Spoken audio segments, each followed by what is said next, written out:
অতিরিক্ত ঋণ দিতে গিয়ে নিজেদের বড় বিপদের মুখে ফেলেছে দেশের বেশ কয়েকটি ব্যাংক।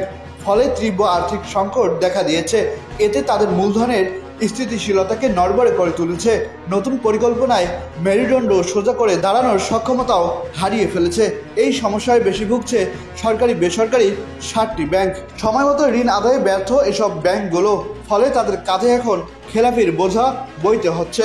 ব্যাংকগুলো খেলাপি ঋণের কোটা 55% থেকে 99% মাইলফলক স্পর্শ করেছে। গণমাধ্যমের খবর অনুযায়ী ব্যাংকগুলো যখন এমন বাস্তবতার মুখোমুখি, তখনই কেন্দ্রীয় ব্যাংক খেলাপি ঋণ ইস্যুতে নতুন নীতিমালা ঘোষণা করেছে, যা ব্যাংকগুলোর জন্য অভিশপ্ত হয়ে উঠেছে। যদিও কেন্দ্রীয় ব্যাংক বলছে আন্তর্জাতিক মানদণ্ড ব্যাসেল এর সাথে মিল রেখে এই পরিবর্তন কার্যকর করা হয়েছে। নতুন বছরের এপ্রিল থেকে এই নিয়ম কার্যকর হবে। ঋণ শ্রেণীবিন্যাসের নতুন নিয়মে এপ্রিল থেকে এই নিয়ম কার্যকর হলে খেলাপি ঋণের পরিস্থিতি কোথায় গিয়ে দাঁড়াবে তা নিয়ে গভীর উদ্বেগ তৈরি হয়েছে। বিষয়টি নিয়ে সংশ্লিষ্টরা আশঙ্কা করছেন, যদি খেলাপি ঋণের পুরোপুরি তথ্য প্রকাশিত হয়, তাহলে গ্রাহকদের আস্থা আরও তলানিতে গিয়ে পৌঁছাবে। বাংলাদেশ ব্যাংকের হালনাগাদ তথ্য অনুযায়ী নানা উদ্যোগের পরেও বেসিক ব্যাংক খেলাপি ঋণ কমাতে সক্ষম হয়নি।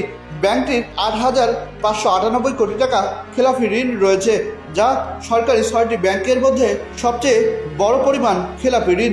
খেলাপিতে জনতা ব্যাংক রয়েছে দ্বিতীয় স্থানে। বেসরকারি ব্যাংকগুলোর মধ্যে শীর্ষে পদ্মা ব্যাংক, এরপরে ন্যাশনাল ব্যাংক সহ আরও কয়েকটি ব্যাংক। দেশে এখন সরকারি, বেসরকারি ও বিদেশি ব্যাংকের সংখ্যা মোট 61টি। 24 সেপ্টেম্বর পর্যন্ত ব্যাংকিং খাতের খেলাপি ঋণের মোট পরিমাণ 2,85,000 কোটি টাকা। মোট ঋণের যা প্রায় 17%।